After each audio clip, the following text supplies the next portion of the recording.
সম্মানিত মুসলিয়ান کرام, আমি আমার নিজেকে ও আপনাদেরকে সবাইকে অনুরোধ জানাবো আমরা যেন আল্লাহ তাকওয়া অবলম্বন করি। যেই তাকওয়া অবলম্বন করলে আমরা আল্লাহর জান্নাত পেয়ে ধন্য হতে পারবো। তাকওয়া ছাড়া কোনো ব্যক্তি জান্নাতে যেতে পারবে না। অন্তত তাকওয়ার সর্বনিম্ন পর্যায়ে তার মধ্যে থাকতে হবে মুসলিম অন্তত হয়ে মারা যেতে হবে। অন্তত মুসলিম থাকে মারা গেলে তারপরে হয়তো তার তাকওয়ার কিছু অংশ আছে। এই জন্য যতদিন তার গুনাহ খাতা থাকবে ততদিন সে অপেক্ষা করতে হবে। গুনাহ খাতা শেষ হওয়ার পরে পূর্ণ তাকওয়ার অধিকারী হলে শুধুমাত্র জান্নাতে যেতে পারবে। কারণ আল্লাহ তাআলা কোরআন কারীম বলে দিয়েছেন, তিলকাল জান্নাতুল্লাতী নুরিসু মিন ইবাদিনা মান কানা তাকিয়া। আমার বান্দাদের মধ্যে যারা মুত্তাকি তাদেরকে শুধু জান্নাতের ওয়ারিস তিনি করবেন। তাকওয়া না থাকলে জান্নাতে কেউ যেতে পারবে না। আর তাকওয়া দুই জিনিস নষ্ট করে, যার মূল থেকে নষ্ট করে দেয় সেটা হচ্ছে কুফর। কুফর থাকলে তাকওয়া নাই। যত ভালো মানুষই দেখাক না কেন, কুফর থাকলে তাকওয়া নাই, শিরিক থাকলে তাকওয়া নাই। দ্বিতীয়ত যে জিনিস নষ্ট করে বেদাত, বেদাত তাকওয়া নষ্ট করে, গুনাহ ও তাকওয়া নষ্ট করে। শিরিক, কুফর, বেদাত এগুলি মাআসি, গুনাহ এগুলি আমাদের তাকওয়াকে নষ্ট করে দেয়। আজকে আমরা একটি বিষয় নিয়ে আলোচনা করতে চাই, যে বিষয়টি আমাদের তাকওয়া নষ্ট করে দেয় তা হচ্ছে বেদাত। বেদাত সম্পর্কে অনেকেই অনেক কিছু জানেন, অনেক কিছু জানেন। আমরা শুধু স্মরণ করে দিতে চাই, হয়তো সেটা আপনাদের কাজে লাগবে। কোরআন কারীমে আল্লাহ তাআলা বলছেন, কুল ইন্নামা আনা বাশারুম মিসলুকুম ইউহা ইলাইয়া আন্নামা ইলাহুকুম ইলাহুন ওয়াহিদ। হে নবী, আপনি বলে দেন আমি তো তোমাদের মতোই মানুষ, তবে আমার শ্রেষ্ঠত্ব হচ্ছে ইউহা ইলাইয়া, আমার কাছে ওয়াহি প্রেরণ করা হয়। মুহাম্মদুর রাসূলুল্লাহ সাল্লাল্লাহু আলাইহি সাল্লাম তিনি একজন মানুষ ছিলেন, আদম সন্তান ছিলেন। তিনি তার মা এবং বাবার ঔরসে জন্ম নিয়েছেন, আব্দুল্লাহ এবং আমিনার ঘরে জন্ম নিয়েছেন। আদম সন্তান তিনি, আদম মাটির তৈরি, তিনি বাশার চামড়াওয়ালা মানুষ ছিলেন, এটা বিশ্বাস করতে হবে। তবে শ্রেষ্ঠত্ব আছে তার, সেটা কি? আল্লাহ তাআলা তার কাছে ওহী প্রেরণ করেছেন। ছোট কাল থেকে আল্লাহ তাআলা তাকে এমন সব উত্তম চরিত্র দিয়ে বড় করেছেন, যাকে দেখলে সবাই পছন্দ করে, যার কথা শুনতে ইচ্ছা করে, এরকমভাবে আল্লাহ তাআলা তাকে তৈরি করে নিয়ে এসেছেন। কিন্তু তিনি মানুষ ছিলেন। সবার আগে বলতে হবে তিনি মানুষ ছিলেন, নূরে মুজাসসাম ছিলেন না। যেটা মানুষে বলে যে নূর ছিল, উপরে শুধু জিসিম লাগানো হয়েছে, এই জাতীয় মিথ্যাচার যেন আমরা না করি। তিনি মানুষ ছিলেন। আল্লাহ বলছেন বাশার, কোরআনে কারীমে বারবার এই কথাটি বলেছেন আল্লাহ তাআলা। শ্রেষ্ঠত্ব হচ্ছে ইউহা ইলাইয়া, তার কাছে ওহী প্রেরণ করা হয়। কি ওহী প্রেরণ করা হয়? এর মধ্যে বড়টা হচ্ছে যে আমাদের ইলাহ শুধু একজনই, আমাদের মাবুদ শুধু একজনই, যার ইবাদত করব তিনি একজনই, যিনি ইবাদত পাবেন তিনি একমাত্র আল্লাহ, আর কেউ আমাদের ইবাদত পাবেন না। ফামান কানা ইয়ারজু লিকা রাব্বিহি, তোমাদের মধ্যে যে কেউ তার রবের সাক্ষাৎ করতে চায়, আমরা সবাই আল্লাহর সাথে সাক্ষাৎ করতে চাই। সাক্ষাৎ করতে না চাইলে কি হবে? সাক্ষাৎ করতে না চাইলে রাসূলুল্লাহ সাল্লাল্লাহু আলাইহি ওয়াসাল্লাম বলেছেন, কেউ যদি আল্লাহর সাথে সাক্ষাৎ করতে না চায়, আল্লাহ তার সাক্ষাৎকে অপছন্দ করবেন। আর সাক্ষাৎ করতে চাইলে আল্লাহ তার সাক্ষাৎকে পছন্দ করবেন। ঈমানদার আল্লাহর সাথে সাক্ষাৎকে বেশি প্রাধান্য দেয়। আর যে ব্যক্তি কাফের, ফাসিক, সে আখিরাতকে প্রাধান্য দেয় না। কারণ ঈমানদার মনে করে তার আসল বাড়ি ওইদিকে, মরার পরের বাড়ি তার আসল বাড়ি। কোটি কোটি বছর, অথবা যে বছরের কোনো শেষ নাই, জীবন, অনন্ত জীবন তার ওপাশে থাকতে হবে, ওপারে থাকতে হবে। ঈমানদার ওইটাকে পছন্দ করে যে বাড়িতে তার কোনো অভাব হবে না, রোগ শোক হবে না, কষ্ট হবে না, সে বাড়ি পছন্দ করে। সেটার জন্য সে প্রস্তুতি নেয় আগে থেকেই। কাফের ফাসিকরা দুনিয়াটাকে সবচেয়ে বড় কিছু মনে করে। এই জন্য অন্য ওপারের কিছু রাখে না, এই জন্য ওপারে যেতে পছন্দ করে না। নবী রাসূলগণ যখনই তাদের মৃত্যুর সময় এসেছে তখনই তাদেরকে আল্লাহ তাআলা অপশান দিয়েছেন, দুনিয়াতে থাকবেন না আখিরাতে চলে যাবেন। সমস্ত নবী রাসূলরা আখিরাতকে পছন্দ করেছেন। মুহাম্মদুর রাসূলুল্লাহ সাল্লাল্লাহু আলাইহি ওয়াসাল্লাম বলছেন, মুহাম্মদ সাল্লাল্লাহু আলাইহি ওয়াসাল্লামের স্ত্রী আয়েশা রাদিয়াল্লাহু আনহা বলছেন, রাসূলুল্লাহ সাল্লাল্লাহু আলাইহি ওয়াসাল্লাম আমার সাহার এবং নাহারের মাঝখানে ছিলেন, কোলের মধ্যে। এমত অবস্থায় তিনি বলছিলেন, আল্লাহুম্মা ইলার রাফিকিল আ'লা, আল্লাহ আমি রাফিক আ'লার কাছে যেতে চাই। তখন আমি বুঝেছি, আয়েশা রাদিয়াল্লাহু আনহা বলেন, তখন আমি বুঝেছি তাকে অপশান দেওয়া হয়েছে থাকবে কি যাবে। তিনি যাওয়ার জন্য আল্লাহর কাছে যাওয়াকে পছন্দ করেছেন। ঈমানদার আল্লাহর কাছে যা আছে সেটাকে বড় মনে করে, সে ভালো করে জানে মৃত্যু আসবেই, তাই বলে মরে যেতে হবে তা নয়, বা মৃত্যু কামনা করবে তা নয়। তবে মৃত্যু আসার পরে আখিরাতে আল্লাহর কাছে তার জন্য যা রয়েছে সেটা অনেক বেশি গুরুত্বপূর্ণ সে মনে করে। এই জন্য সে বিশ্বাসও রাখে, সে আমলও করে, শুধু তামান্নি করে না, শুধু দুরাশা করে না, সে কাজ করে, ঈমান ঠিক রাখে, আমল করে, আখিরাতের জন্য কিছু পাঠাইতে পারে চিন্তা করে, যা কিছু করে যেটা ওখানে যোগ হয়ে যাক, নষ্ট যেন না হয় সেটা চিন্তা করে। কিন্তু নষ্ট কেমনে হয় সেটাই আপনাদেরকে আজকে বলছি। ঈমানদারের আমল নষ্ট না হওয়াটাই সে গুরুত্ব দেয়, যে কোনো কাজ করেছি, অনেক কিছু করি আমরা, কিন্তু নষ্ট হয়ে গেল তো শেষ হয়ে গেল। অনেক কিছু আপনি করেছেন, হজ করেছেন, আপনি যাকাত দিয়েছেন, দান করেছেন, মসজিদ বানিয়েছেন, অনেক কিছু করেছেন, অথবা এলেম মানুষের মধ্যে জ্ঞানের চর্চা করেছেন, মানুষকে জানিয়েছেন, কিন্তু আকীদা বিশ্বাস নষ্ট করে কবরে গেছেন, আপনার সব বরবাদ হয়ে গেছে। অথবা ধরেন কবরে একটা টাকা দিলেন, আপনার সব বরবাদ হয়ে গেছে। অথবা ধরেন বিশ্বাসের মধ্যে খারাপ কিছু বিশ্বাস করে বসে আছেন, আপনার সব বরবাদ হয়ে গেছে, ওদিকে যাচ্ছে না, ওটা জমা হচ্ছে না, ওইটা জমা হবেও না। আর সেদিনে আমলগুলিকে বিক্ষিপ্ত ধূলিকণায় রূপান্তরিত করা হবে। ওয়াকাদিমনা ইলা মা আমিলু মিন আমালিন ফাজআলনাহু হাবা'আম মানসুরা, বিক্ষিপ্ত ধূলিকণায় রূপান্তরিত, কোনো কাজে আসবে না। তা আপনার এই ভয়াবহ অবস্থা থেকে মুক্তি পেতে হলে আপনাকে জানতে হবে, যা আমরা কিছু আমল করি প্রত্যেকেই চাই আল্লাহর কাছে আল্লাহর সাথে আমাদের সাক্ষাৎ হবে। তাহলে কি করতে হবে? ফালইয়ামাল আমালান সালিহান। প্রথমে এই বেদাতের কথাটা নিয়ে আসছে, ন্যাক আমল করতে হবে, ন্যাক আমল করতে হবে। আর ওয়ালা ইউশরিক বিইবাদাতি রাব্বি আহাদা, আল্লাহর ইবাদতে, রবের ইবাদতের সাথে কাউকে শরীক করা যাবে না। দুইটা জিনিসেই সারা জীবনের পুঁজি। আখিরাতের জিজ্ঞাসা, এটা কি জিজ্ঞাসা? কার ইবাদত করেছ, কিভাবে করেছ, কার ইবাদত করেছ? আল্লাহ।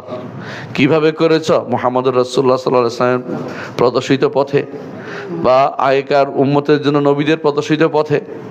এই দুই জিনিসের কোনো বিকল্প নেই, এই দুটি প্রশ্ন হবেই হবে।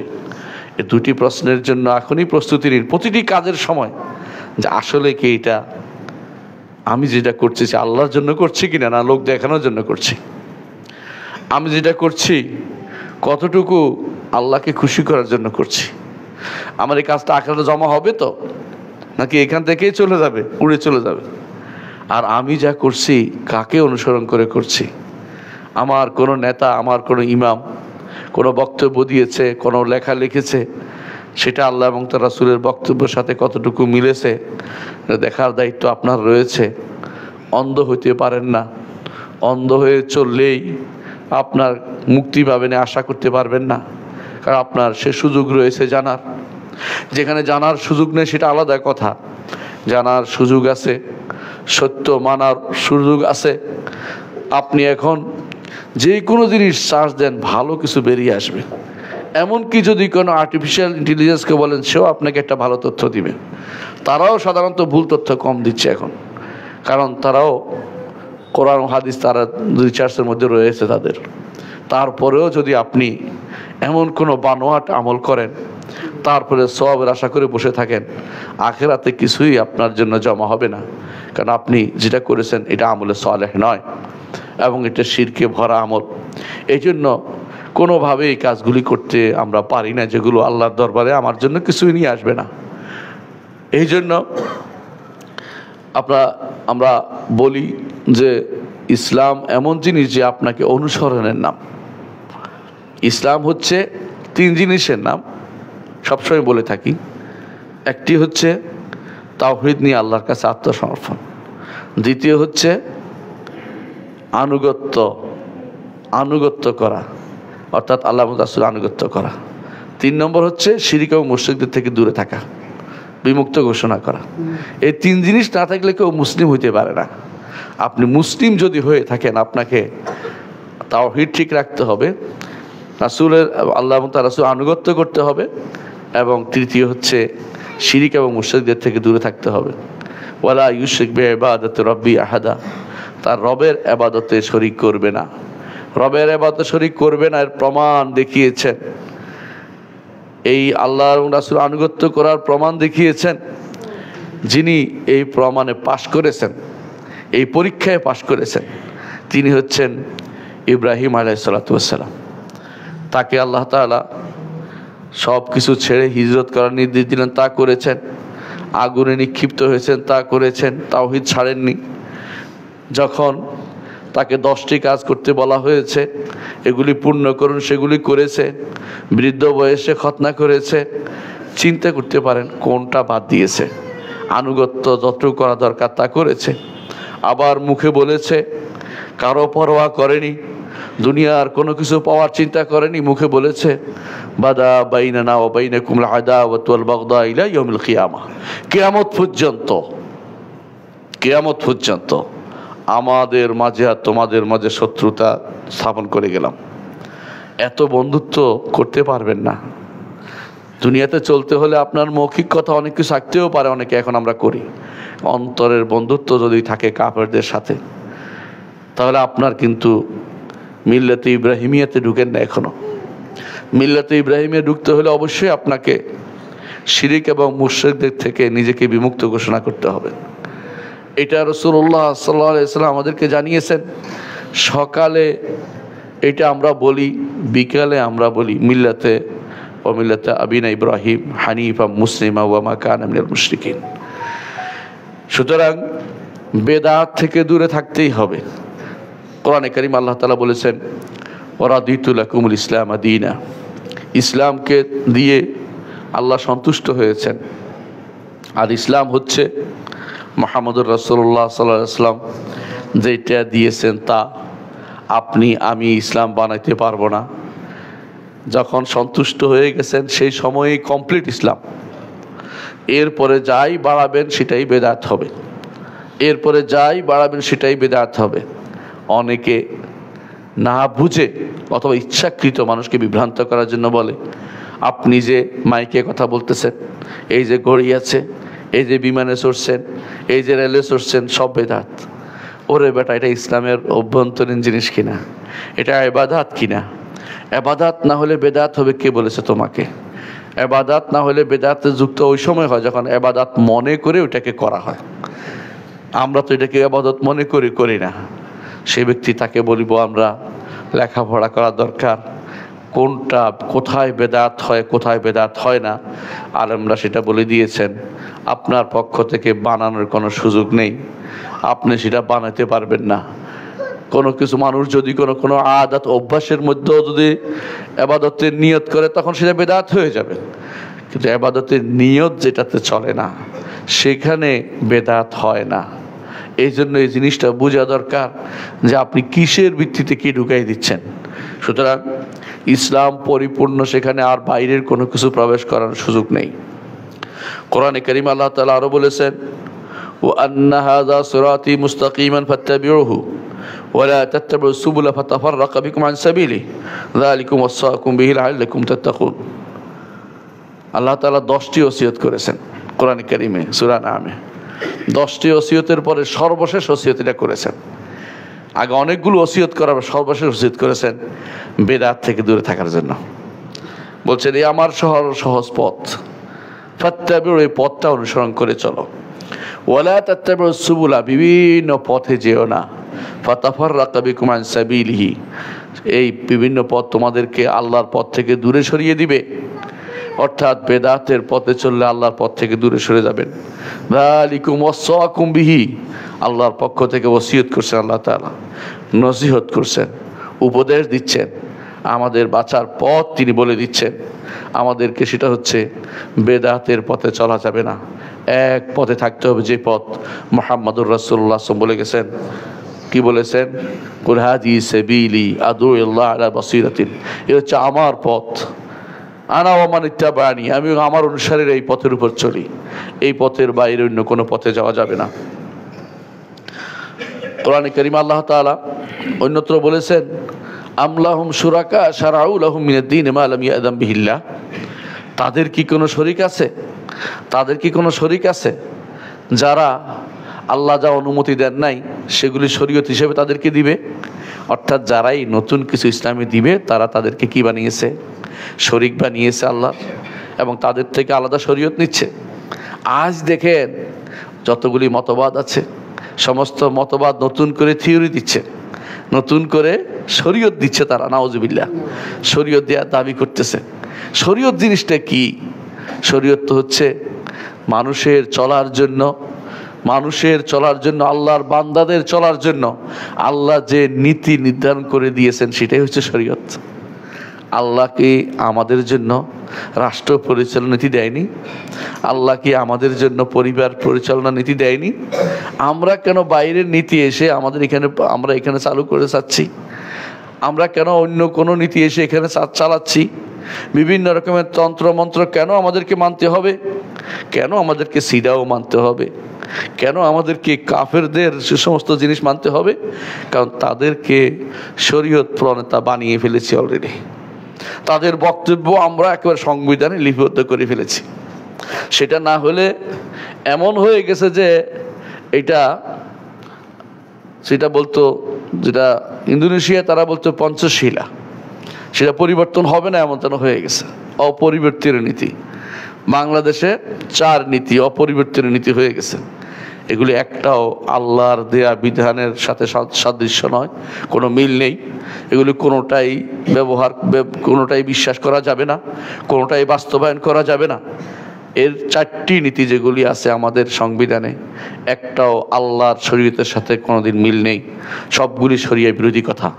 মিল থাকলেও নেওয়া যাবে না, আর মিল না থাকলে তো পরের কথা, কারণ বাইরের কোনো কিছু আনার সুযোগ নেই।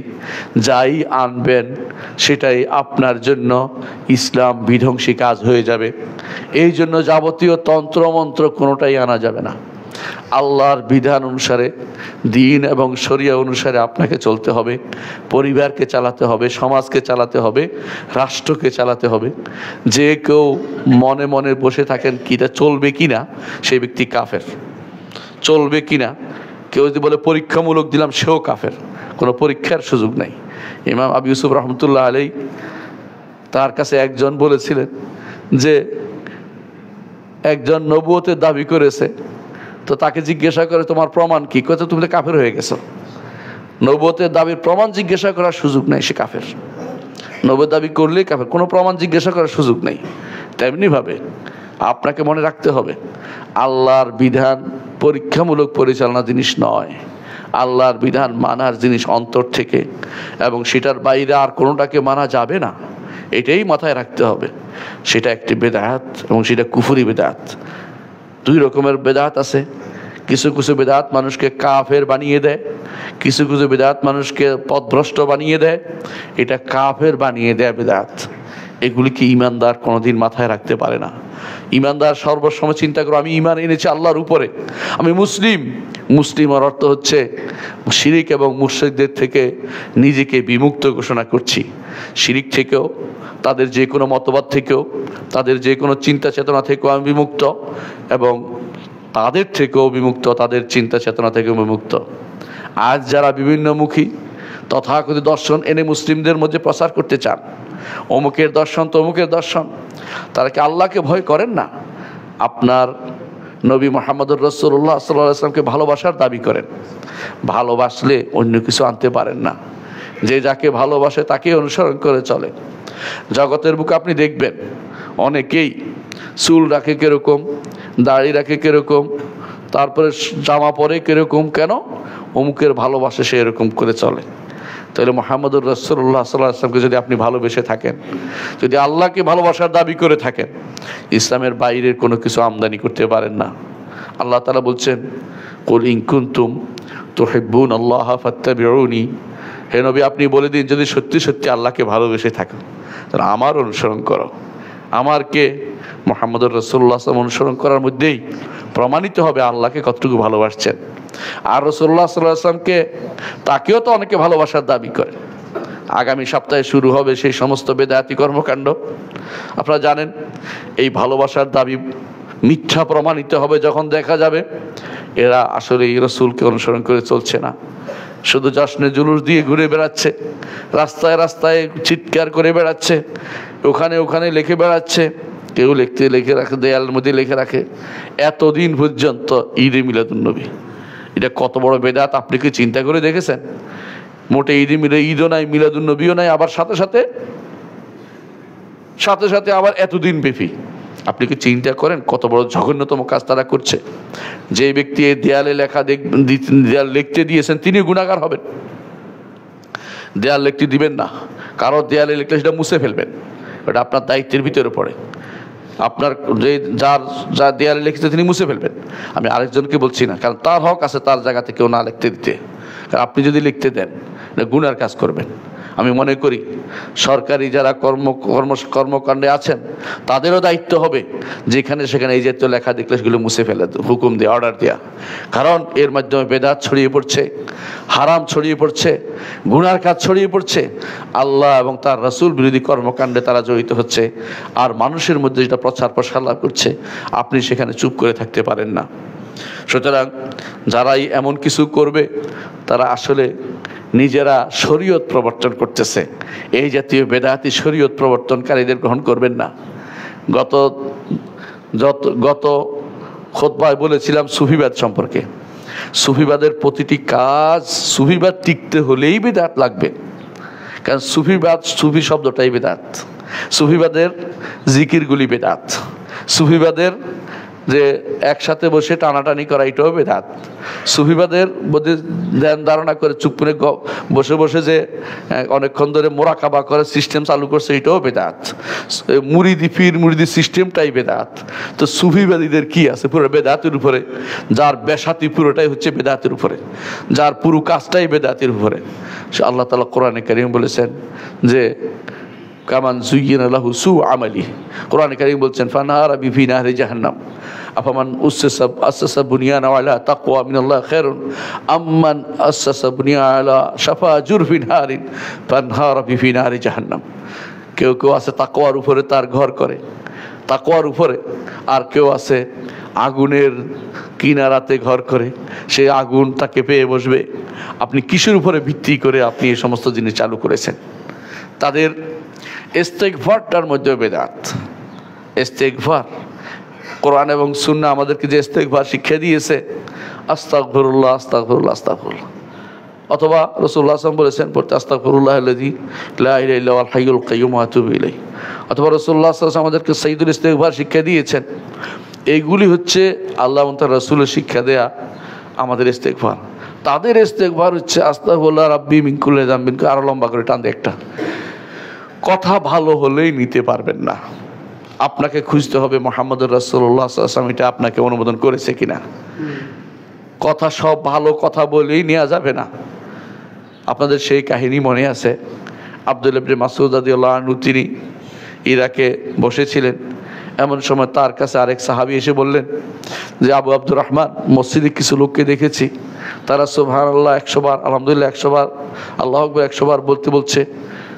তো তিনি বলেন তুমি কি করেছো? বলে আমি তো আপনার কাছে চলে এসেছি। বলে আমার কাছে আসার কিছু নেই। তিনি যেভাবে সেভাবে দৌড়ে গেলেন। হে মসজিদবাসীরা, কি বললেন যে তোমরা হয় নতুন কোনো শরীয়ত পেয়েছ, তাহলে তোমরা বেদাত করতেছ দুইটার একটা। জি আবু আব্দুর রহমান মা আরাদনা ইল্লাল খায়র, আবু আব্দুর রহমান তো ভালো কাজ করতেছি, সুবহানাল্লাহ আলহামদুলিল্লাহ আল্লাহু আকবার পড়তেছি, আমরা কেউ খারাপ কিছু করতেছি না। তিনি তখন একটা ঐতিহাসিক শব্দ বলেছেন, সুনান দারমিতে হাদিসটি এসেছে, দেখে নেবেন। তিনি বলেছিলেন কাম মিন মুরিদিন লিল খায়র লাম ইউসিবহু, কল্যাণ চাইলেই পাওয়া যায় না। কল্যাণের পথ আমার নবী মুহাম্মদুর রাসূলুল্লাহ সাল্লাল্লাহু আলাইহি ওয়াসাল্লাম যেটা বর্ণনা করেছেন সেই পথে আপনাকে কল্যাণ নিতে হবে। নতুন কোনো পথ দিয়ে কল্যাণ নেওয়ার কোনো সুযোগ নেই। কোরআনে কারিমে এই শ্রেণীর লোকদেরকে যারা কাজ করে যাবে, কাজ করে না তা কিন্তু না। আমরা বলি এই পীর গোষ্ঠী অথবা এই জাতীয় যারা আজকাল অনেক দল বের করেছে, দলীয় লোকেরা নতুন নতুন কর্মসূচি দিচ্ছে, এমন কর্মসূচি দিয়ে সারা বাংলাদেশ অচল করে দিয়েছে। এরকম কর্মসূচি কিন্তু পাশের দেশে কম সমস্যা হচ্ছে, এখন আর কর্মসূচি আসে না, কারণ ওটা জানে ওইটা দিলে মানুষের সিম্পেথি পাওয়া যাবে, ভোট পাওয়া যাবে। 2 নম্বরই করার জন্য কর্মসূচি দিয়ে ঢাকা শহর অচল করে দিয়েছে। বিভিন্ন দেশ থেকে লোক আনি লক্ষ কোটি টাকা খরচ করেছে। এই টাকা কোত্থেকে আসলো, কিসে খরচ করলো, কে দিল, এগুলি বিষয় দেখা দরকার। শরীয়তে যেটা না এটা করেছে, বেদাত করেছে। কিছুদিন আগের ঘটনা আপনার চোখের সামনে আছে, সেটা কি মার্চ করেছে। ইসলামে এই সিস্টেম নাই।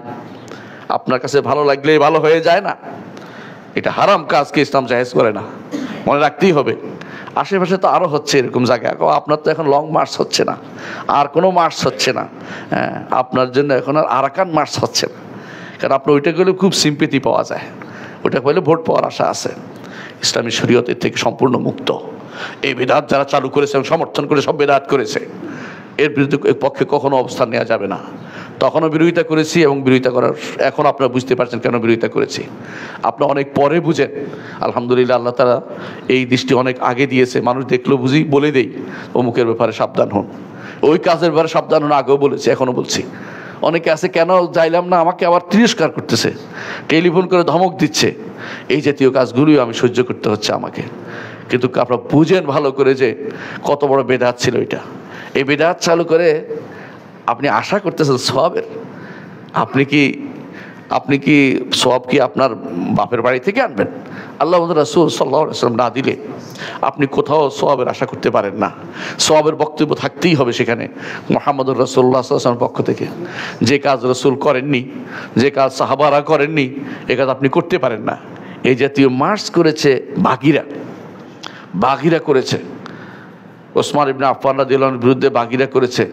সেই বাগি বলে ওদেরকে, সীমা লঙ্ঘনকারী, তারা বিদ্রোহী, তারা করে। এই জাতীয় শরীয়ত বিরোধী কাজ আমরা করতে চাই না। তাদেরকে সহযোগিতা করুন, তাদের জন্য দোয়া করুন, আপনার ভাইদের জন্য যতটুকু পারেন তাদের পক্ষে, তাদের কাজ যেটা আপনার যতটুকু ক্ষমতা আছে করুন। কিন্তু এই জাতীয় লং মার্চ করার মধ্যে কোনো ফায়দা ইসলাম দেয় নাই। এই জাতীয় মার্চ করার মধ্যে ইসলাম কোনোদিন অনুমোদন দেয় নাই। মার্চ করে কোনো লাভ নাই, শুধু ওয়ার্মিং আপ করবেন আপনি, আর এটা দিয়ে কিছু পাবার আশা করেন, ইসলামে সেটা কোনো দিনে নেই। এটা ছিল না, এটা ভবিষ্যতে হবে না। এই কাজ করার চিন্তা করে আপনি নতুন কোনো পদ্ধতি ইসলামে ঢুকাইতে পারবেন না। ইসলাম পরিপূর্ণ, ইসলাম পরিপূর্ণ, এখানে নতুন করে কোনো কিছু ঢুকানোর সুযোগ নাই। কিন্তু যারা কাজ করেছে তারা কি, আল্লাহ তাআলা তাদের সম্পর্কে বলেছেন আমিলাতুন নাসিবা, আমল করবে, পিঠ বাঁকা করবে, কিন্তু কাজে কিছু আসবে না। তাসলা নারান হামিয়া, পিঠ বাঁকা করবে তবে আগুনে দগ্ধ হবে। কারণ বেদাত করেছে, যে বেদাত করার অনুমতি আল্লাহ এবং তার রাসূল দেন নাই। এমন কোনো পদ্ধতি আবিষ্কার করবেন না যেটা কোরআন এবং সুন্নাহর সাথে কন্ট্রাডিক্টরি, যেটা রাসূলের যুগে হওয়া সম্ভব ছিল কিন্তু হয়নি, কিয়ামত পর্যন্ত সেটা করতে পারবেন না। এমন কিছু করতে পারবেন রাসূলের হওয়া সম্ভব ছিল না, কিন্তু হলে রাসূল এই পক্ষের অনুমোদন আছে। যেমন আজান রাসূলুল্লাহ সাল্লাল্লাহু আলাইহি ওয়াসাল্লাম অনুমোদন করেছেন যে উপরে উঠে দিতে। বেলাল রাদিয়াল্লাহু আনহু এক মহিলার ঘরের ছাদের উপর উঠে আজান দিতেন। কেন? আওয়াজ দূরে পৌঁছানোর উদ্দেশ্য, আওয়াজ দূরে পৌঁছানোর উদ্দেশ্য। এটার নাম মাকাসিদুশ শরিয়া। এইটাই এখন মাইকে দেয়া হচ্ছে যে আজানটা পৌঁছানো দরকার, আজানটা পৌঁছানো দরকার। কথা বুঝেছেন? দুইটা একসাথ করে ফেলতে পারেন না। উদ্দেশ্য হচ্ছে মানুষকে পৌঁছে দেওয়া জিনিসটা, সেটা পৌঁছানোর ব্যবস্থা করা হচ্ছে। রাসূল যখন ভাষণ দিচ্ছিলেন বিদায় হজে, ভাষণ প্রচারকারী লোক ছিল, সেখান থেকে নেওয়া হয়েছে মুকাব্বির লাগে। এই মুকাব্বির এখন অনুমোদিত, এটা কোনো বেদাত নয়। কিন্তু আবার আপনি এটার সাথে অন্য কিছু গুলিয়ে এক করে ফেলবেন না। মাকাসিদুশ শরিয়া আপনাকে জানতে হবে, পড়তে হবে, শরীয়তের উদ্দেশ্য জানতে হবে। শরীয়ত 3টি কারণ এসেছে, 3টি কারণ শরীয়ত 3টি জিনিস দিয়েছে। একটা হচ্ছে জালবুল মাসলাহা, স্বার্থ সংরক্ষণ।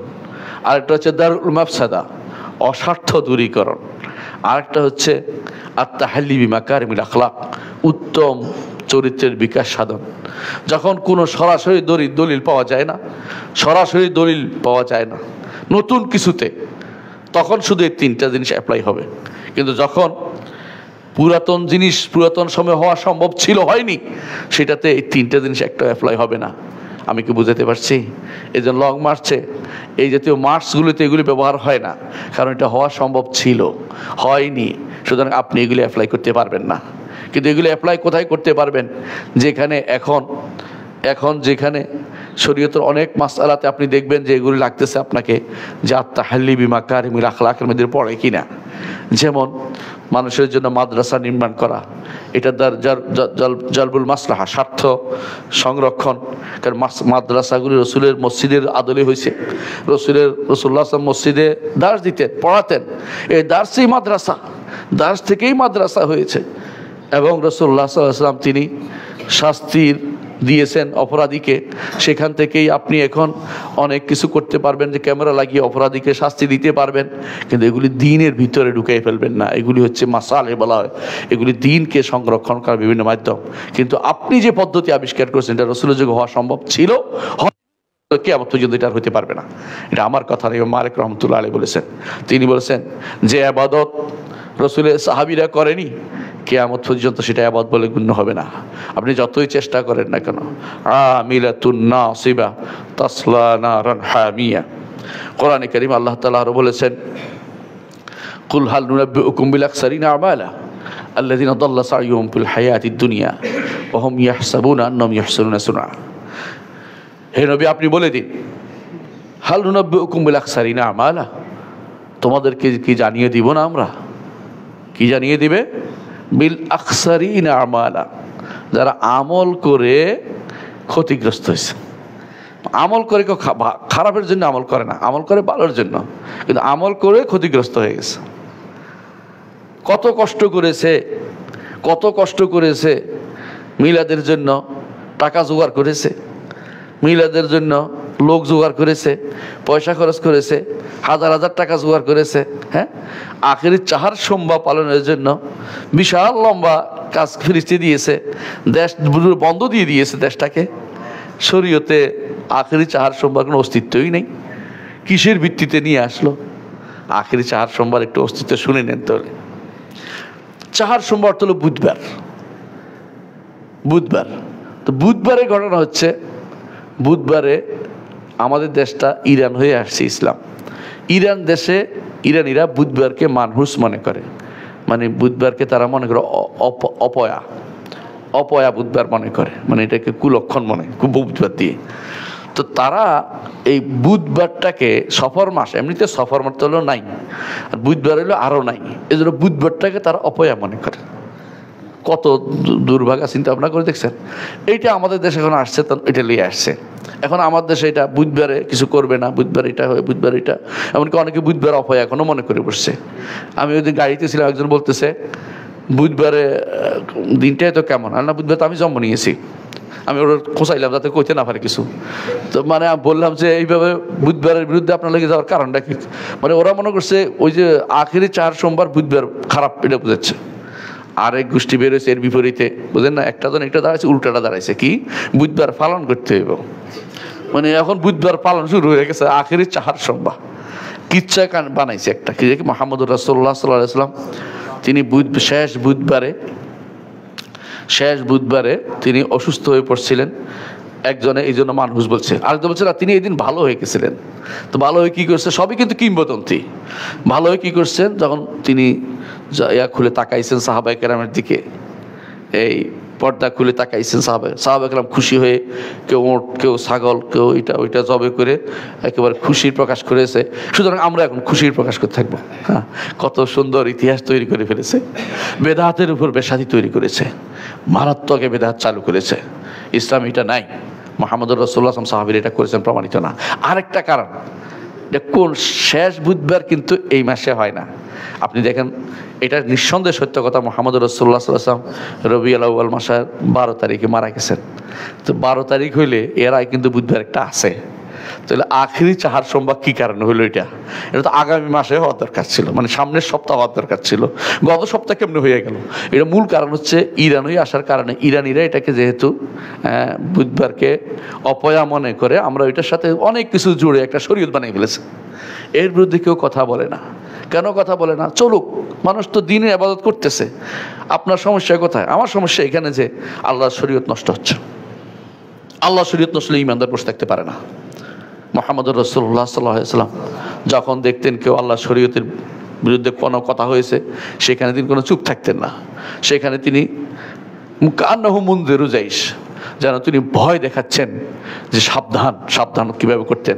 যে তোমার আক্রমণ হতে চলছে। আপনি এখন যদি মনে করেন যে বোমা আসতেছে পড়বে এখানে, কেমন ভয় পাবেন? রাসূল সেই রকম ভয় দেখাতেন আপনাকে, ভয় দেখাতেন যে বেদাত করা যাবে না। আর আপনার কাছে বেদাত পানি ভাত হয়ে গেছে, কিছুই না। আপনার কাছে বেদাত একেবারেই কিছু না।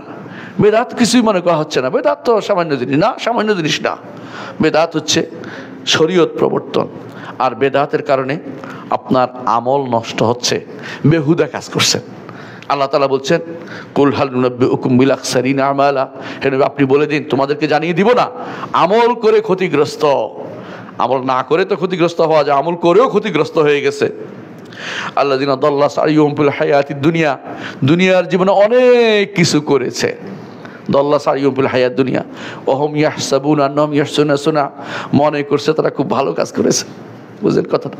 মনে করছে ভালো কাজ করছে। যারা আজ দরবার খুলে বসে আছে, সবুজ পাগড়ি মাথায় দিয়ে বসে আছে, পাঁচকল্লি মাথায় দিয়ে বসে আছে, এই জাতীয় মানুষগুলি মনে করছে কত ভালো কাজ না করতেছে। শরীয়তে এর অনুমোদন কোথায়? ওহম ইয়াহসাবুন আন্নাহুম ইয়াহসুনুনা সুনা, তারা মনে করছে কত ভালো কাজ হচ্ছে। না, ভালো কাজ এটা হচ্ছে না। ভালো কাজ আপনি বললেই হবে না। ভালো কাজ মুহাম্মদুর রাসূলুল্লাহ সাল্লাল্লাহু আলাইহি ওয়াসাল্লামের পক্ষ থেকে আসতে হবে, অথবা সাহাবায়ে কেরাম অনুমোদন করতে হবে। নিজের পক্ষ থেকে ভালো কাজ আপনি কোনোদিনই বললে ভালো কাজ হয়ে যাবে না। আল্লাহ তাআলা এই জন্য বলছেন, এরা কাজ করে জীবনের সমস্ত আমল কাজ করছে, এগুলি পণ্ড হয়ে গেছে, এগুলি কোনোদিনে থাকবে না, এগুলি সেখানে কিছুই পাওয়া যাবে না।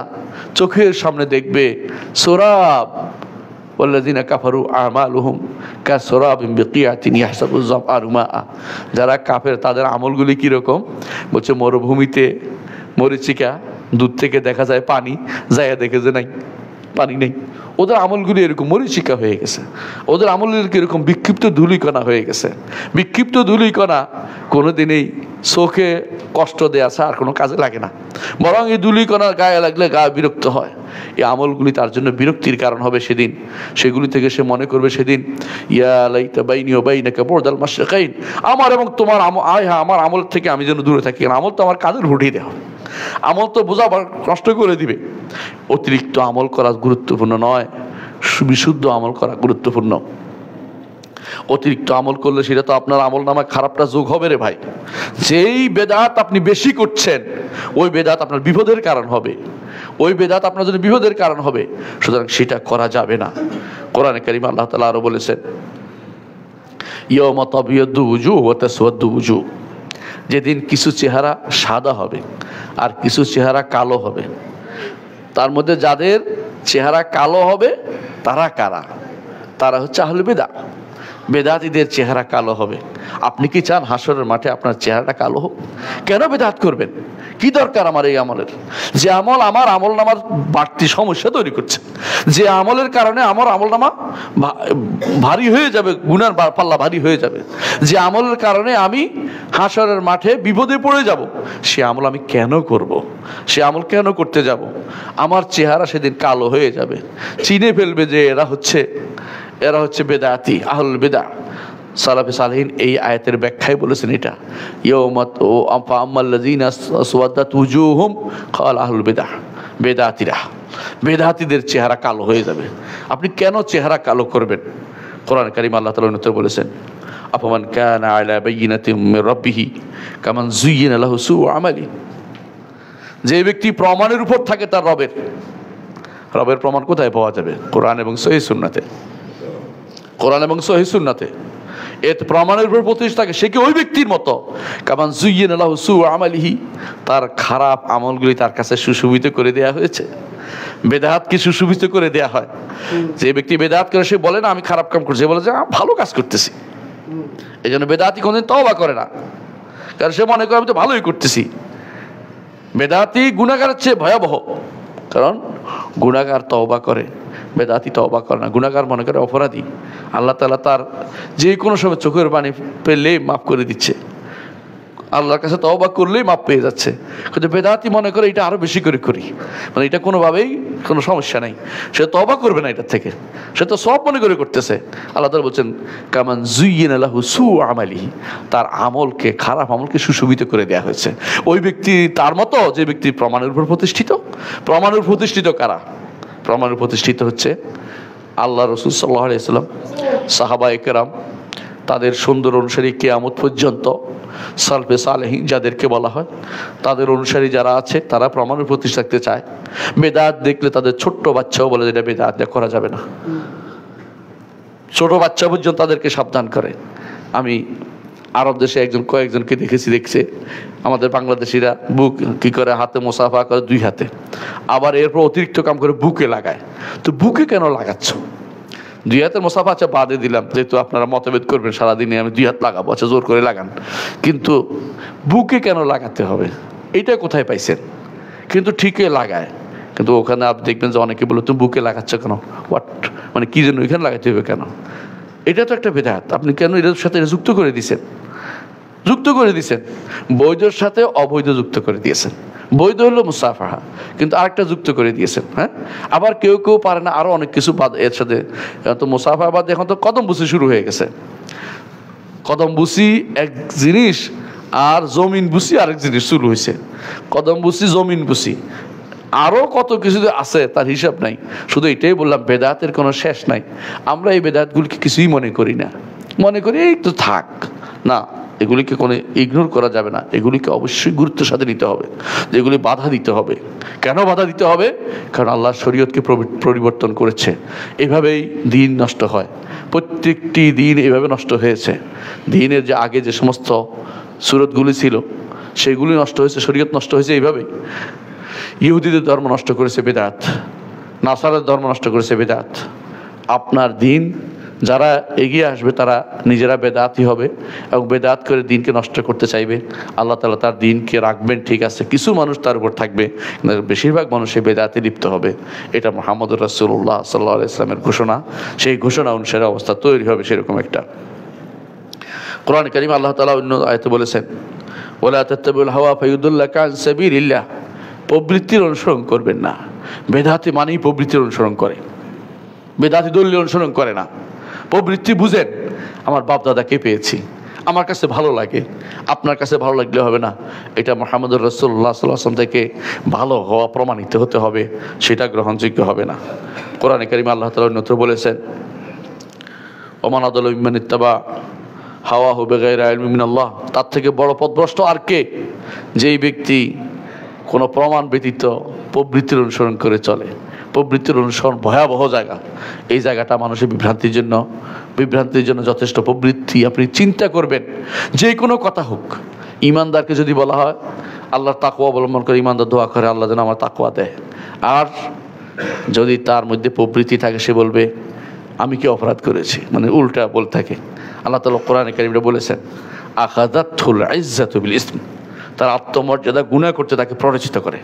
সে মনে করে আমার কি অপরাধ, আমি কি করেছি, মানে সে এখন ভালো হয়ে গেছে, একদম পুরো পরিষ্কার পরিচ্ছন্ন মানুষ, একবারে জান্নাতি মানুষ দাবি করে বসে থাকবে। দেখবেন অনেক মানুষ শরীয়তের কোনো ধার ধারে না, নিজেকে একবারে জান্নাতির পাখি মনে করে। আবার অনেকে জান্নাতি বলে আরেকজন ঘোষণা করে, কেউ জান্নাতির পাখি বলতেছে অমুক তো একদম জান্নাতি, তোমার কাছে কেউ ওহী এসেছে, তুমি কোত্থেকে দাবি করো? কোনো ব্যক্তি আর কাউকে জান্নাতি বলার ক্ষমতা রাখে না, জাহান্নামী বলার ক্ষমতা রাখে না। বলতে হবে আমভাবে, ইমানদার যদি হয় জান্নাতে যাবে। ব্যক্তিকে নির্ধারণ করে কাউকে জান্নাতি জাহান্নামী বলার ক্ষমতা রাখে না। একমাত্র এটা মুহাম্মদুর রাসূলুল্লাহ সাল্লাল্লাহু আলাইহি ওয়াসাল্লামের জন্য খাস। তিনি যাকে বলবেন ছেড়ে বিতার কাউকে বলতে পারেন। আহলুস সুন্নাত জামাতের আকীদা এটা না করে অমুকে জান্নাতি মানুষ, অমুক জান্নাতি দল, ও জান্নাতি গোষ্ঠী, আল্লাহ শরীয়ত বিরোধী কথা আপনার মুখ থেকে বের হয়, কেউ কোনো প্রতিবাদ করে না। শুধু আমি বলতে হবে কেন? লক্ষ লক্ষ মানুষ বলা দরকার, আলেমরা সেটা বলা দরকার। সুযোগ বুঝে আপনি বাজিমাত করবেন, শরীয়ত এটা অনুমোদন করে না। আপনি সুযোগ বুঝে মানুষদেরকে বোকা বানাবেন, সেটা হতে পারে না। কাউকে জান্নাতি বলতে পারেন না, কোনো বিষয়কে জান্নাতি দল বলতে পারেন না, জান্নাতি গোষ্ঠী বলতে পারেন না, কারণ এটা শরীয়ত অনুমতি নাই। জান্নাতি গোষ্ঠী রাসূল সাল্লাল্লাহু আলাইহি ওয়াসাল্লাম যা বলেছেন তারা ছাড়া আর কেউ জান্নাতি গোষ্ঠী বলতে পারবেন না। আবু হানিফা জান্নাতি আমরা বলতে পারি? দুনিয়ার মানুষকে আবু হানিফার চেয়ে বড় কেউ আলেম দেখাচ্ছে পাচ্ছে কেউ? না বুখারী জান্নাতি বলতে পারছি? বলে আশা করি আল্লাহ তাআলা হয়তো তাকে জান্নাত দিবেন, এটা বলতে পারবেন, কিন্তু জান্নাতি বলতে পারবেন না সরাসরি। জান্নাতি বলতে হলে রসুলের সার্টিফিকেট লাগবে, কোরআনের সার্টিফিকেট লাগবে, রসুলের পক্ষ থেকে একটা কি থাকবে, রিকমেন্ডেশন থাকতে হবে আপনার যে তিনি জান্নাতি। আপনি হক থেকে জান্নাতি বলে ফেলবেন, অমুক দল জান্নাতি দল, ফাইজলামি পাইছেন আপনি। আপনি কোত্থেকে নিয়ে আসেন এসব শব্দ? শরীয়ত যেগুলো অনুমোদন করার মূল কারণ হচ্ছে দ্বীনের জ্ঞানের অভাব, আকিদার জ্ঞানের অভাব, শরীয়তের জ্ঞানের অভাব। নিজের পক্ষ থেকে নিজে যুক্ত করে দিচ্ছেন। কোথায় পেয়েছেন এই সমস্ত বাজে শব্দ? কেন বলবেন সেটা? আপনার দল যে আগে ইসলামিক সেটাই প্রমাণ করুন বসে বসে, তারপর আপনি জান্নাতের চিন্তা করবেন। প্রিয় ভাইয়েরা, আমি 10টি আয়াত উল্লেখ করেছি শুধু এই জন্য যে বেদাত করা যাবে না। কয়েকটি হাদিস উল্লেখ করব ইনশাআল্লাহ। রাসূলুল্লাহ সাল্লাল্লাহু আলাইহি ওয়াসাল্লাম বলেছেন, একদিন রাসূলুল্লাহ সাল্লাল্লাহু আলাইহি ওয়াসাল্লাম তিনি লম্বা ভাষণ দিলেন। রাসূলুল্লাহ সাল্লাল্লাহু আলাইহি ওয়াসাল্লাম সাহাবীরা বলেন, ইয়া রাসূলুল্লাহ, আপনি মনে হয় বিদায় ভাষণ দিচ্ছেন আমাদেরকে, আর বোধহয় আপনার সাথে আমাদের ভাষণের সুযোগ হবে না, আপনি আমাদেরকে ওসিয়ত করুন। রাসূল তখন বিদায় ওসিয়ত মানুষ, আপনিও আপনার সন্তানকে শেষ ওসিয়তটা, খুব মূল্যবান ওসিয়তটা করে যান, যেটা হিসাব করেন যে এটা আমার ছেলের বিপদ হইতে পারে, আমার ছেলের জন্য বিপদ হইতে পারে। মুহাম্মদুর রাসূলুল্লাহ সাল্লাল্লাহু আলাইহি ওয়াসাল্লাম আমাদের জন্য বিপদের কারণ যেটা দেখেছেন সেটার ব্যাপারে সাবধান করেছেন। কি বলেছেন? উসিকুম বিতাকওয়াল্লাহ, আল্লাহর তাকওয়ার ওসিয়ত করতেছি, ওয়াসসামউ ওয়াত তাআ, এবং শোনার এবং আনুগত্য করার জন্য নির্দেশ দিচ্ছি। কাদের শুনবে? আলেমদের কথা শুনতে, সত্যিকারের আলেম যারা তাদের, এবং শাসকদের আনুগত্য করতে বলেছেন। ওয়া ইন তাআম্মারা আলাইকুম আবদুন, যদিও দাস তোমাদের উপর আমির হয়। দাস আমির হয় কেমনে? আমরা দেখেছি মামলুকরা শাসক হয়েছে, মামলুকরাও শাসক হয়েছে। দাস আমির কিভাবে হয় সেটা আমরা দেখেছি, আলেমরা তাদের আনুগত্য মেনে নিয়েছে। লক্ষ লক্ষ আলেম তাদের সময় ছিল এবং তারা তাদের আনুগত্য মেনে নিয়েছে। রাসূলুল্লাহ সাল্লাল্লাহু আলাইহি ওয়াসাল্লাম ভবিষ্যতের কাহিনী তিনি শুধু বলতে পারেন, আর কেউ বলার অধিকার রাখে না, কারণ আল্লাহ তাআলা তাকে এই দিয়েছেন, এই ক্ষমতা দিয়েছেন যে তিনি বলবেন ভবিষ্যৎ, কারণ আল্লাহ জানিয়ে দিয়েছেন এই জন্য। তারপর তিনি বলেছেন, ফাইন্নাহু মান ইয়াইশ মিনকুম ফাসায়ারা ইখতিলাফান কাসীরা, তোমাদের মধ্যে অনেকেই জীবিত থাকবে, থাকার মধ্যে অনেক মতভেদ দেখতে পাবেন। রসুলের যুগের সাহাবীরা মতভেদ দেখছে খুব কম। সাহাবীদের যুগের শেষের দিকে শুধু কাদারিয়া জাবারিয়ারা আসছিল, এবং তাদের সময় কিছু কিছু খারেজিরা এসে গেছিল, কিছু কিছু শিয়ারাও এসে গেছিল। এর বাইরে বর্তমান সময়ের কিছুই আসে না। তারপরেও বলছেন রসুল, ইখতিলাফান কাসীরা, অনেক মতভেদ দেখতে পাবে। সুবহানাল্লাহ। এখন যদি হয়তো কাসির কতবার বলবো, কাসিরান বোধ 100 বার বলতে হবে যে এত মতভেদ হয়েছে। এত মতভেদের জায়গা রসুল আমাদের কি বলেছেন? আলাইকুম বিসুন্নতি, আমার আদর্শ ধরে থাকবে। আপনি যেটাই করছেন রসুল আদর্শ কিনা একটু জানতে হবে, আপনি মুসলিম হলে। আর যদি বলে আমি মুসলিম না, তো ঘোষণা করে দেন, আপনার বিরুদ্ধে মানুষে বলবে, কি করবে? মুসলিম হবেন আবার বলবেন যে রসুলের আদর্শ মেনে চলবেন না, আপনি এটা হতে পারে না। রসুলের আদর্শ মানতে আপনি বাধ্য। এই সুন্নত অর্থ এই নয় যে ফরজ সুন্নত নফল না, এই সুন্নত হচ্ছে আদর্শ। আলাইকুম বিসুন্নতি, আমার আদর্শ তোমাদেরকে ধরতে তোমরা ফরজ মানতে বাধ্য। ওয়া সুন্নাতুল খুলাফায়ে রাশিদিন আল মাহদিয়িন মিন বাদি, আমার পরে যে সমস্ত খলিফা হবে, 4 খলিফা রাশিদ, 4 জন খলিফার সুন্নত তোমরা মানতে বাধ্য। আবু বকর, ওমর, ওসমান ও আলী রাদিয়াল্লাহু আনহুম আজমাইন, তাদের সুন্নতকে আঁকড়ে ধরবে। আদু আলাইহা বিন নওয়াজিস, দাঁতের গোড়ালির দাঁত দিয়ে সেগুলি আটকে ধরবে যাতে ছুটে না যায়। তাদের আদর্শ ধরে রাখবে, তাদের আদর্শ বাইরে কোনো আদর্শ নেওয়া যাবে না। ওয়া ইয়াকুম ওয়া মুহদাসাতিল উমুর, সাবধান, বানোয়াট কোনো কিছু, নতুন কোনো কিছু নিবে না, নতুন কোনো কিছু নিবে না। দ্বীনের মধ্যে নতুন কোনো কিছু নেওয়া যাবে না। ফা ইন্না কুল্লা মুহদাসাতিন বিদআ, কারণ প্রতিটি নতুন জিনিসই বিদআত। ওয়া কুল্লা বিদআতিন দালালা ওয়া কুল্লা দালালাতিন ফিন্নার, আরেকটা riwayate আসছে। এর অর্থ হলো যে জাহান্নামে যাবে বেদাতকারী, বেদাতও জাহান্নামে যাবে। সুতরাং কোনোভাবেই এই নতুন কোনো জিনিস নেওয়া যাবে না। আরেকটি হাদিস রাসূলুল্লাহ সাল্লাল্লাহু আলাইহি ওয়াসাল্লাম বলেছেন, ইন্না খায়রা হাদিসি কিতাবুল্লাহ, উত্তম কথা হচ্ছে আল্লাহর বাণী, সবচেয়ে উত্তম বাণী আল্লাহর বাণী। ওয়া খায়রুল হাদি হাদি মুহাম্মাদিন সাল্লাল্লাহু আলাইহি ওয়াসাল্লাম, উত্তম আদর্শ কার? মুহাম্মদ রাসূলুল্লাহ সাল্লাল্লাহু আলাইহি ওয়াসাল্লাম আদর্শ। এর চেয়ে উত্তম আদর্শ, উত্তম খায়ের, আর ওই ভাষাতে আসাধ্য খায়ের বলতে কিছু নাই। খায়ের বললেই সবচেয়ে উত্তম বোঝায়, খায়ের বললেই সবচেয়ে উত্তম বোঝায়। এর চল ওটা বাদ দিয়ে আপনি অন্য কোনো আদর্শ মন্ত্রকে ভালো বলতেছেন কি করে? কেউ যদি লাভ দিয়ে উঠে বলে যে গণতন্ত্রের সাথে ইসলামের কোনো কি নাই, বিরোধ নাই, আমরা গণতন্ত্রের ইসলামের বিরোধে ইসলাম নিয়ে আগান, কিন্তু গণতন্ত্র নিতে হবে কেন? এর অর্থ হলো আপনার অন্তরের ভিতরে এখনো কুফর থেকে মুক্ত হতে পারেন নাই, জাহিলিয়ত থেকে নিজেকে মুক্ত করতে পারেন নাই, জাহিলিয়তের প্রতি টান রয়ে গেছে। জাহিলিয়তের প্রতি টান থাকলে কি হয়? ঈমানকে শেষ পর্যন্ত রক্ষা করা সম্ভব হয় না। জাহিলিয়ত থেকে মুক্ত হতে হবে, জাহিলিয়ত থেকে মুক্ত হবে। রাসূলুল্লাহ সাল্লাল্লাহু আলাইহি ওয়াসাল্লাম এক সাহাবীকে বলেছেন, সাহাবী গালি দিয়েছিল। গালি কি বলেছে? সাহাবী আরেকজন তার দাসকে বলেছিল যে কালির ছেলে, মানে কালো মানুষের ছেলে, তুমি কালো বুঝেন, কালো মানুষের ছেলে। রাসূলুল্লাহ সাল্লাল্লাহু আলাইহি ওয়াসাল্লাম বলেছেন, ইন্নাকা আমরুন ফিকা জাহিলিয়া, তুমি এমন একজন মানুষ, তোমার মধ্যে জাহিলিয়ত আছে। সুবহানাল্লাহ, কথাটা সত্য যে ওনার মা কালো ছিল, উনিও কালো, কেউ তাই বলে এই কথা বলতে গেলে মানুষের ভিতরে একটা কষ্ট আসে, তাতেই রসুল বলছেন যে জাহিলিয়ত। আর এখন যে পুরো একটা সিস্টেম নিয়ে ঢুকাই দিচ্ছেন, তারপরে বলেন ইসলামের সাথে কোনো বিরোধ নাই। আপনার কি মন মতো চলে ইসলাম? আপনি ফতোয়া বানাইছে কি আপনাকে? আপনি কোন দিন পড়েছেন? আপনি দিন সম্পর্কে কি পড়েছেন? দিন সম্পর্কে বললে আপনি কথা বলতে পারেন না। মনে যা চায় তা ইসলামের ভিতরে ঢুকিয়ে দিয়ে কোনো বিরোধ নেই, ওই সমস্ত সালাকি ইসলামে চলে না। এগুলো দিয়ে মানুষকে ধোঁকা দিবেন কেন? আপনি জানতে হবে যে ইসলামে নাই, বলতে হবে স্পষ্ট ইসলামে নাই, এটা বলবেন, সাহস করে কথা বলেন। দিনের সম্পর্কে আপনি কোনো লুকোচুরি করবেন না, হক কথা বলার মতো লুকোচুরি নাই। খায়রুল হাদি মুহাম্মদ, উত্তম আদর্শ হচ্ছে মুহাম্মদ সাল্লাল্লাহু আলাইহি ওয়াসাল্লাম। এই আদর্শ প্রচার করুন, রাসূলের আদর্শ। আপনি কি কোনোদিন, উনি কি কোনোদিন পড়েন নাই রাসূলুল্লাহ সাল্লাল্লাহু আলাইহি ওয়াসাল্লাম কি করেছেন? আপনারা কি কোনোদিন পড়াবেন না? ইমামরা সবসময় বলতেন একটা কথা, যে যদি পরবর্তীদের জন্য বলতেছে, এটা একজন মানুষের মাথার কাছে থাকা উচিত জাদুল মাআদ, ইমাম ইবনুল কাইয়্যিম রাহমাতুল্লাহ আলাইহি লেখা। কি করতেন তিনি, কিভাবে নামাজ পড়তেন, কিভাবে ওযু করতেন, শুরু করে একেবারে জান্নাত জাহান্নামের বর্ণনা পর্যন্ত, দুনিয়া এমনকি ঔষধের বর্ণনা পর্যন্ত তিনি উল্লেখ করেছেন। আপনি বুঝতে পারেন জাদুল মাআদ কত গুরুত্বপূর্ণ। এটা পড়েন, বুঝবেন রাসূল ফি হাদিয়ে খায়রুল ইবাদ, অর্থাৎ উত্তম ব্যক্তির উত্তম আদর্শ দিয়ে এটা পড়ে দেওয়া হয়েছে। আমরা এটা পড়ি না, পড়ার জায়গাও খুঁজে পাই না। কোথায় পড়াবো? পড়ানোর কোনো জায়গা নেই, মানে বুঝেন কথাটা।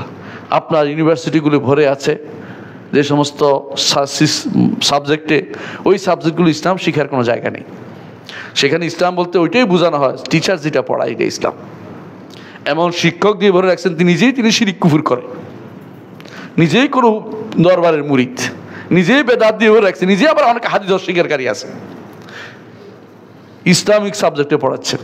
আমার এক দোস্ত বলছে ইন্দোনেশিয়ায় গেছিলাম ইসলামিক সাবজেক্ট টিচার কি দেখার জন্য, দেখলাম যে মোস্তাশিকিরা, প্রাচ্যবিদরা ওখান থেকে পাশ করায় পাঠাইছে, যাতে করে ইসলাম বিরোধী, ইসলামের গোড়া কাটে। আমাদের দেশে তাই হয়েছে, ইসলামিক ডিগ্রি নিচ্ছে লন্ডন থেকে, আমেরিকা থেকে, এবং তারাই জায়গা ঠিক করে এখানে ঢুকাই দিচ্ছে, যে ওখানে ঢুকাই দিচ্ছে, কারণ তাদের লোক আছে জায়গা মতো, ঠিকই তারা ঢুকাই দিচ্ছে জায়গা মতো।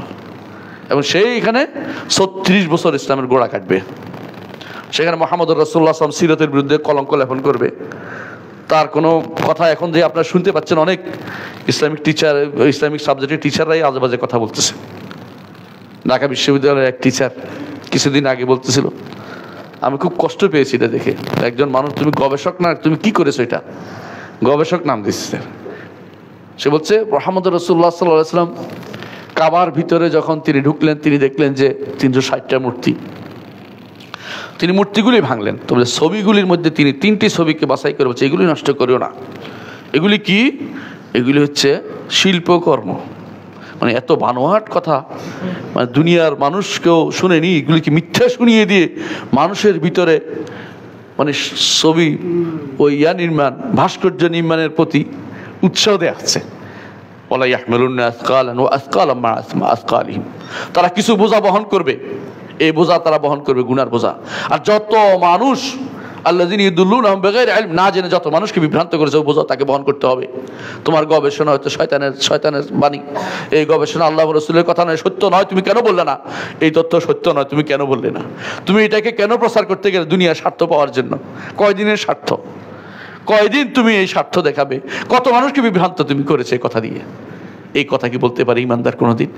রাসূলুল্লাহ সাল্লাল্লাহু আলাইহি ওয়াসাল্লাম তিনি পাঠিয়েছেন আলী রাদিয়াল্লাহু আনহুকে, আর আলী রাদিয়াল্লাহু আনহু পাঠিয়েছেন আবুল হাইয়াজ আল আসাদিকে। কখন পাঠিয়েছেন? মুহাম্মদ রাসূলুল্লাহ সাল্লাল্লাহু আলাইহি ওয়াসাল্লাম মক্কা বিজয়ের পরে আলী রাদিয়াল্লাহু আনহুকে পাঠিয়েছেন, যত উঁচু কবর আছে সব মাটির সাথে মিশিয়ে দিবে, যত ছবি আছে ভাস্কর্য আছে সব ধ্বংস করে দিবে। শাসক হিসাবে এটা নির্দেশ দিয়েছেন, আমি আপনার নির্দেশ না, আবার শাসক হিসেবে তিনি নির্দেশ দিয়েছেন আলী রাদিয়াল্লাহু আনহুকে। আলী রাদিয়াল্লাহু আনহু সেটা করেছেন।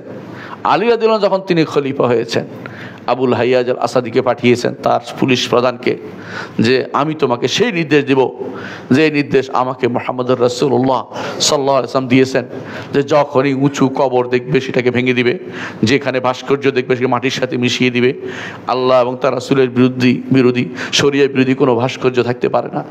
হ্যাঁ, একটা ভাস্কর্য থাকতে পারে, একটা সাইকেল থাকতে পারে, এটা কোরআনের মুসাফের ইয়া থাকতে পারে। এমনকি আপনি যদি বলেন যে এমন কি আপনি একটা মসজিদের সুন্দর মতো করে তৈরি করেন, সেটাও থাকতে পারে। অথবা কিছু একটা দিবেন যেটা, হ্যাঁ, পানির একটা বোতলও দিতে পারেন, কিন্তু মানুষের ছবি, একটা মানুষের ছবি তো দিতে পারবেন না, অথবা প্রাণীর ছবি তো দিতে পারেন না। এগুলি ভাস্কর্য ইসলামে নিষিদ্ধ। এইটা বন্ধ করে দিলে অনেকে রাজনীতি শেষ হয়ে যায়। অনেকে আছে একদল তাড়িয়ে দিছে, আরেক দল আইসা ঠিকই আরেকজনের এই জায়গা পূরণ করার জন্য ভাস্কর্যের জন্য বসে আছে। ওই জায়গা এত এত কোটি টাকা খরচ করে ভাস্কর্য নির্মাণ করবে। কি পাইছেন আমরা আমাদের এই গন্ডগোল করে, এত কিছু করে কি পাইছি? শত শত মানুষকে, বাচ্চাদেরকে বলি দিয়ে আমরা শেষ পর্যন্ত কি পেয়েছি? কিছু পাইনি। মুসলিমদের কোনো উপকার হয়েছে বলে আমি মনে করি না। ক্ষমতাসীনরা একজন যাবে, আরেকজন ঢুকবে, আমরা শুধু বিপদে পড়ে থাকবো, এটা হতে পারে না। আমাদের মূল কাজ থেকে দূরে থাকার কারণে সেটা হয়েছে।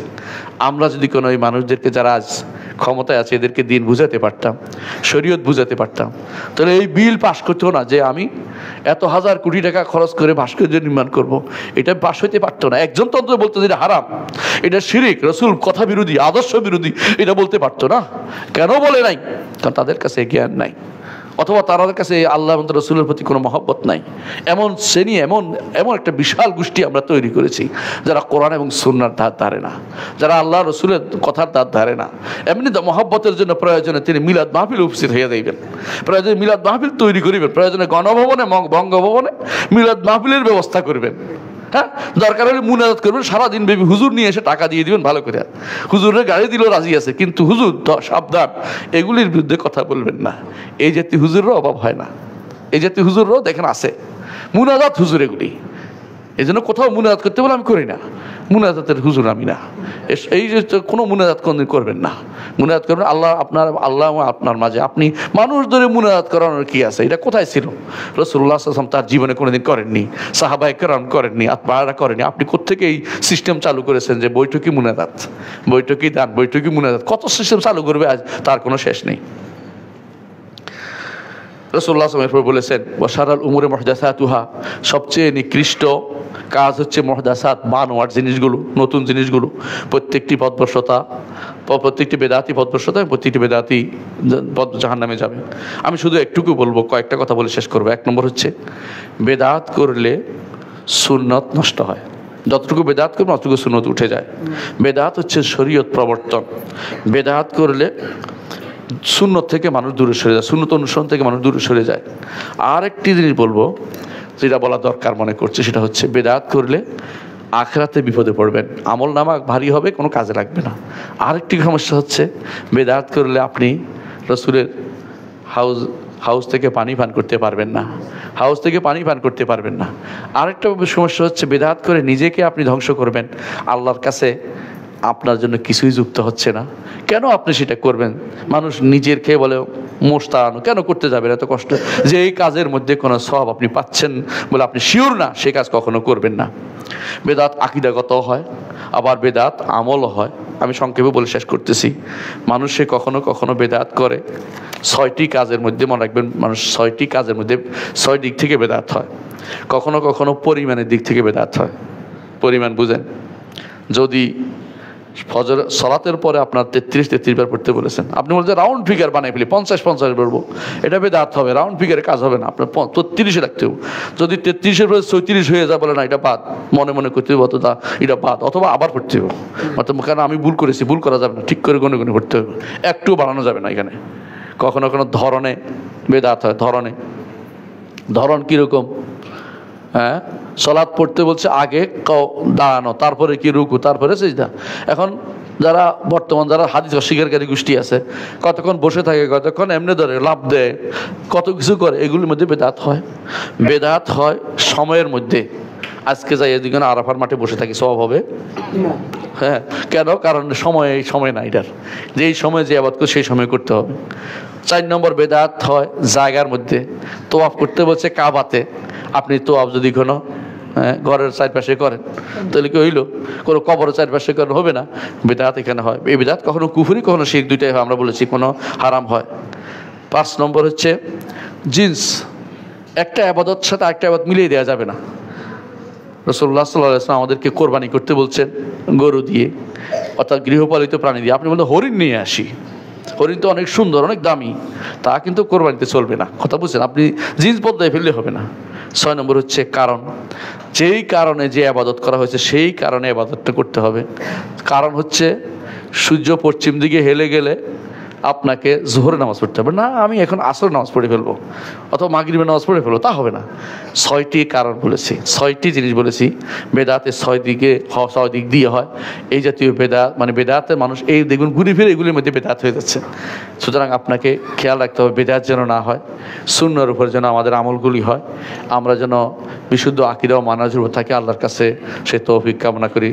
আকুলু কাউলি হাযা ওয়া আস্তাগফিরুল্লাহ লি ওয়া লাকুম ওয়া লিসাইরিল মুসলিমিন ফাস্তাগফিরু ইন্নাহু হুয়াল গাফুরুর রাহিম।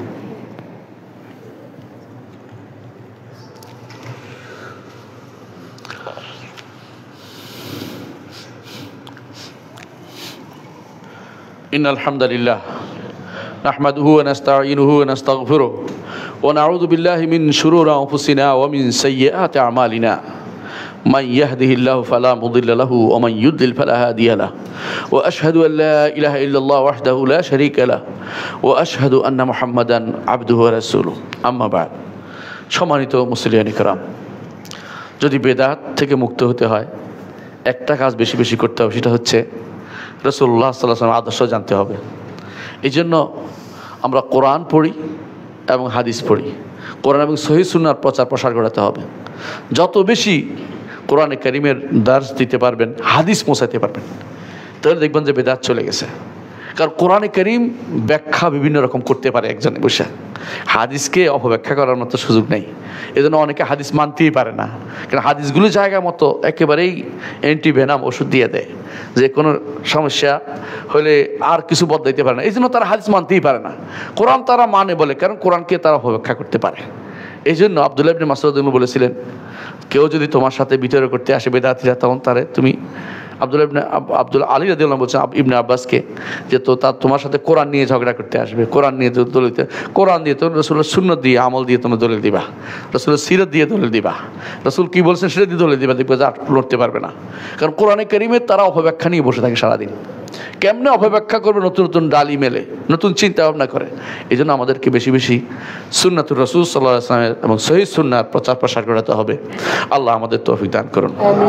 আল্লাহ ওয়া সাল্লু আলা সাইয়্যিদিল বাশারিয়া মুহাম্মদ ইবনে আবদুল্লাহ কামা আমারা আল্লাহু আযজা ওয়া জাল্লা ফি কিতাবিহি ওয়া তান্না বিমালাইকাতিল মুসাব্বিহাতিল কুদসি ওয়া তাল্লাসা বিকুম আইয়ুহাল মুমিনুন ফাকালা তাআলা মুখবিরান ওয়া আমিরা ইন্নাল্লাহা ওয়া মালাইকাতাহু ইউসাল্লুনা আলান নবী ইয়া আইয়ুহাল্লাযিনা আমানু সাল্লু আলাইহি ওয়া সাল্লিমু তাসলিমা ওয়া ক্বালা আন-নবী সাল্লাল্লাহু আলাইহি ওয়াসাল্লাম মান সাল্লা আলাইহি মারতান সাল্লাল্লাহু আলাইহি বিআশর আল্লাহুম্মা সাল্লি আলা মুহাম্মদ ওয়া আলা আলি মুহাম্মদ কামা সাল্লাইতা আলা ইব্রাহিম ওয়া আলা আলি ইব্রাহিম ইন্নাকা হামিদুম মাজিদ আল্লাহুম্মা বারিক আলা মুহাম্মাদিন ওয়া আলা আলি মুহাম্মাদিন কামা বারাকতা আলা ইব্রাহিম ওয়া আলা আলি ইব্রাহিম ইন্নাকা হামিদুম মাজিদ আল্লাহুম্মা আরদ আন খুলাফাইর রাশিদিন আবি বকর ওয়া উমর ওয়া উসমান ওয়া আলী ওয়া আন সাইরিস সাহাবাতি ওয়াত তাবিঈন রিদওয়ানুল্লাহি আলাইহিম আজমাইন আল্লাহুম্মা ইগফির লানা ওয়া লিইখওয়ানিনা আল্লাযিনা সাবাকুনা বিল ঈমান ওয়া লা তাজআল ফি কুলুবিনা গিল্লান লিল্লাযিনা আমানু রাব্বানা ইন্নাকা রাউফুর রাহিম। আল্লাহুম্মা ইগফির লানা আজমাইন। আল্লাহ আমাদের সবাইকে আপনি ক্ষমা করে দিন। আল্লাহ আমাদের সবাইকে আপনি বেদাত থেকে মুক্ত রাখুন। আল্লাহ আকীদাগত বেদাত থেকে দূরে রাখুন, আমলগত বেদাত থেকে দূরে রাখুন, অভ্যাসের সাথে বেদাত জড়িয়ে দেওয়া থেকে দূরে রাখুন। আল্লাহ আমরা কাফেরদের অনুসরণ থেকে আমাদেরকে বাঁচিয়ে দিন। আমাদের দিনকে নিয়ে আমরা আত্মমর্যাদা ভোগা তৌফিক দিন। আমরা আত্মমর্যাদা থাকতে পারি দিন নিয়ে, সে তৌফিক আমাদের দিন। আল্লাহ আমাদেরকে আপনি কবুল করুন, আমাদের সন্তানদেরকে কবুল করুন, ঈমানের উপর বড় করুন। আল্লাহ আমাদেরকে আপনি ক্ষমা করে দিন। আল্লাহুম্মা ইগফির ওয়ারহাম ওয়া আনতা খায়রুর রাহিমিন। ইবাদাল্লাহ রাহিমাকুমুল্লাহ। إن الله يأمر بالعدل والإحسان وإيتاء ذي القربى وينهى عن الفحشاء والمنكر والبغي يعظكم لعلكم تذكرون ولذكر الله أكبر والله يعلم ما تصنعون.